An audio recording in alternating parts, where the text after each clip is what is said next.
इस वीडियो में हम लोग देखने वाले हैं सिंपल सी एक बेसिक ट्रिक। ठीक है, तो हमारे पास यहाँ पर क्या है, अगर एक हमारे पास वेज दिया है और इस वेज में क्या कनेक्ट है, हमारे पास यहाँ पर एक मास M1 लगा है, ये पुली के थ्रू एक और पुली यहाँ पर लगा रखी है, एक M2 कनेक्ट कर दिया, एक M3 कनेक्ट कर दिया है। और मैंने अज्यूम किया है कि इस वाले स्ट्रिंग में अल्फा टी टेंशन है, यहाँ पर बीटा टाइम्स टी टेंशन है एंड यहाँ पर गामा टाइम्स टी टेंशन है। अल्फा बीटा गामा क्या होगा वो अकॉर्डिंग टू क्वेश्चन हम वहां पर रख सकते हैं। तो जो टेंशन का सिंपल सा फार्मूला हमको देखना है, जो समझना है वो ये है कि जैसे अल्फा मतलब M1 थीटा पे रखा है, तो M1 से कौन सा टेंशन कनेक्टेड है, अल्फा टाइम्स ऑफ टी। तो आपको क्या लिखना है, जी अल्फा साइन थीटा, क्योंकि अल्फा वाला थीटा एंगल पे है। ठीक है, प्लस यहाँ पर बीटा टी लिखा है तो प्लस बीटा लिख देना है, और यहाँ पर गामा टी लिखा है तो प्लस गामा लिख देना है। डिनोमिनेटर में आपको क्या लिखना है, जो भी आपको जिस मास से कनेक्टेड है वहां का alpha square upon M1 plus beta square upon M2 plus gamma square by M3 रख देना है। और इसी तरह से अगर ये आगे भी कंटिन्यू रहेगा तो हमको यही ट्रिक अपना अप्लाई करना है। जैसे यहाँ पर हमने एक एग्जांपल लिया है, यहाँ पर हमारे पास एक मास M था, एक पुली कनेक्टेड थी, इस पुली से दो और पुली भी कनेक्टेड थी।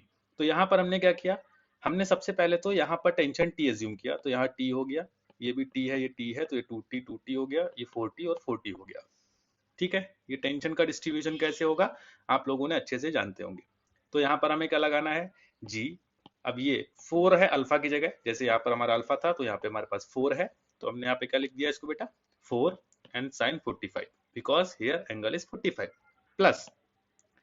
अभी देखो, जो भी मासेस अटैच है, आपको जो बीटा गामा अल्फा जो भी लेने हैं वो केवल और केवल उन स्ट्रिंग्स के लेने हैं जिन स्ट्रिंग से आपके मास अटैच है।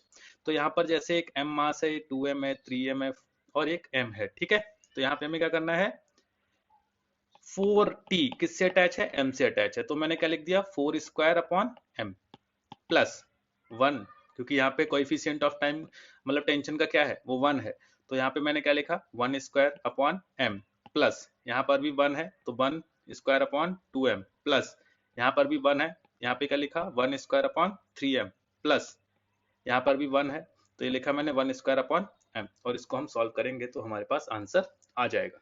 सपोज अगर इसी प्रॉब्लम को थोड़ा सा हम और लेके जाएं, तो मैंने बोला कि हमारे पास एक पुली है, यहाँ पर एक M1 अटैच है, एक और पुली अटैच है, एक M2 है, M3 है, M4 है।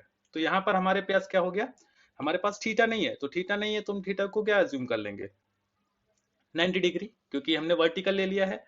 तो अगर वर्टिकल ले लिया तो थीटा 90 डिग्री हो गया, तो साइन 91 हो जाएगा। ठीक है, यहाँ पर भी हमने क्या बोला कि इसको अगर मैंने टी लिया तो ये 2T हो गया, ये 2T हो गया, ये 4T हो गया, ये 4T हो गया। यहाँ पर हमने क्या किया, जी फिर से जो अभी तक आप करते चले आए हैं, यहाँ पे अल्फा कितना है 4, बीटा कितना है 2, गामा कितना है 1, और एक कोई भी आप अज्यूम कर सकते हैं वो भी हमारा कितना है 1। अपॉन में क्या करना है, 4 square upon M1 plus 2 square upon M2, 1 square upon M3 and 1 square upon M4। यहाँ से आप t की वैल्यू निकाल सकते हैं, और अगर आपको एक बार t मिल गया तो आप किसी भी स्ट्रिंग का टेंशन यहाँ पर लिख सकते हैं। एक और एग्जांपल देखते हैं, जैसे यहाँ पर हम लोगों ने इनफाइनाइट सीरीज ले ली कि भाई m m m m चलता गया, तो अब यहाँ पर आपको पता है इसको आपने t लिया, ये टेंशन हाफ हो जाएगा, t/2 t/2, ये t/4 हो जाएगा, t/8 हो जाएगा, ये सारी चीजें आप लोग कर सकते हैं, ऐसी कंटिन्यू रहेगा। और बोला ये कहाँ तक है, टिल इनफाइनाइट तक है। तो यहाँ पर हमको टेंशन कैसे लिखना है, तो g यहाँ पर 1 है, 1 1/2 है, 1/2, 1/4 है, 1/4, 1/8 है तो 1/8, ऐसी टिल इनफाइनाइट। और नीचे वही आपको क्या करना है, यहाँ पर 1 था क्योंकि t का कोएफिशिएंट, तो 1 स्क्वायर अपॉन m, यहाँ पर 1/2 है तो 1/2 का स्क्वायर अपॉन m प्लस यहाँ पे 1/4 है तो 1/4 स्क्वायर अपॉन m, यहाँ पर 1/8 है तो 1/8 का स्क्वायर बाई m, और सिमिलरली ये कंटिन्यू रहेगा। इसको आप सॉल्व कर सकते हैं और बड़ी इजीली आप मिनटों में ये टेंशन की वैल्यू सॉल्व कर सकते हैं। Thank you.